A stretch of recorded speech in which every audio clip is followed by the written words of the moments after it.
What good is it, my brothers and sisters, if someone claims to have faith but has no deeds? Can such faith save them? Suppose a brother or sister is without clothes and daily food. If one of you says to them, "Go in peace, keep warm and well fed," but does nothing about their physical needs, what good is it? In the same way, faith by itself, if not accompanied by action, is dead.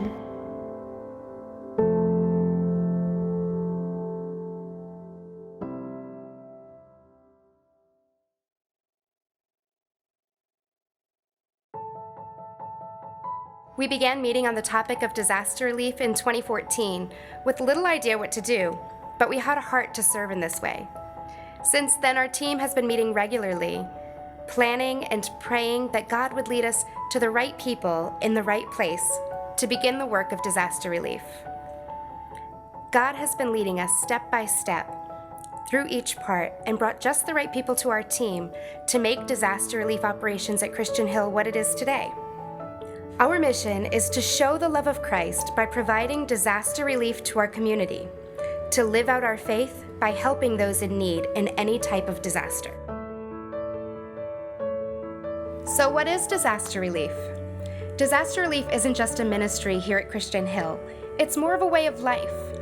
Our disaster relief operations team brings together our outreach ministries to meet the needs of people during their greatest time of personal loss. Now, some see disasters as a hurricane or a flood or a tree on your house, but we see disaster as anything that is overwhelmingly displacing to someone.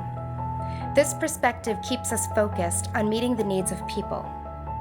We want to focus our efforts on loving people the way God directs us to, in Matthew 25:35. For I was hungry, You gave me something to eat. I was thirsty, and you gave me something to drink. I was a stranger, And you invited me in. I needed clothes, And you clothed me. I was sick, and you looked after me. Truly I tell you, whatever you did for one of the least of these brothers and sisters of mine, you did for me. We believe it's clear what God is telling us to do here.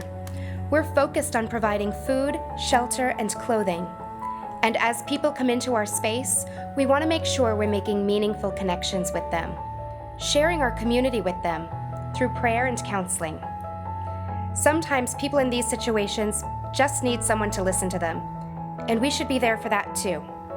1 Corinthians 13 says, "If I gave everything I have to the poor and even sacrificed my body, I could boast about it. But if I didn't love others, I would have gained nothing." 3 things will last forever: faith, hope, and love. And the greatest of these is love. So as we live out our faith, we do so with love, and in turn, spread hope.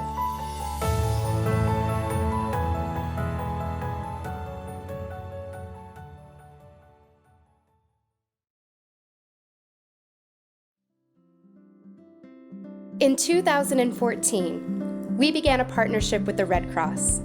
This relationship is one that allows us to become a shelter with the infrastructure of the Red Cross backing us. This gives us access to training for volunteers, physical assets in times of large disasters, as well as the infrastructure to gather and manage clients who may need sheltering.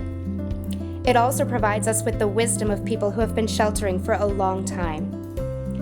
Now, there are a few steps we need to take before we're ready to become a shelter. One of the main steps is upgrading our building with the proper equipment to become a shelter. This is a huge undertaking. We are calling this project the DRO Construction Project.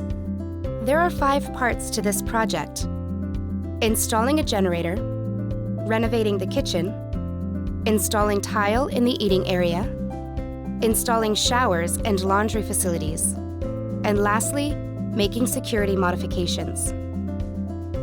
Our plan is to put in a generator large enough to power the entire building during a power outage. We will need to completely renovate our kitchen to bring it up to commercial kitchen code. First, we will need to install an Ansel hood system to put the cooking equipment under. We're looking to put in things like a double-stack oven, a 6-burner top, and a fryolator, just to name a few. We will also need to reorganize the kitchen to have the appropriate storage and prep space. One key part of the renovation is to remove the closet in between the kitchen and the foyer. This will allow us to create a serving window for the foyer. We will also move our current sanctuary serving window over to make more prep space in the kitchen. We are planning to remove the rug in the living room so that we can install tile. This will create a more sanitary eating space. Since we are going to be serving food in the living room, we plan to take the cabinetry out of the current kitchen and install it in the living room to store all of the necessary serving supplies. We plan to install family-sized showers in both the men's and women's restrooms on the lower level.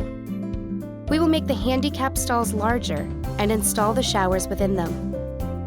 Also, we plan to take some of the sitting space out of the women's room to make a laundry room. Lastly, we plan to upgrade our security systems to enhance the safety of our people and the people we are serving. So you can see we have a lot of work ahead of us, and we will continue to move forward in any way that God allows. We believe that everyone is here for a reason, and if you feel God is leading you in this regard, we would encourage you to talk to anyone on our team to see how you can fit into God's plan for our church.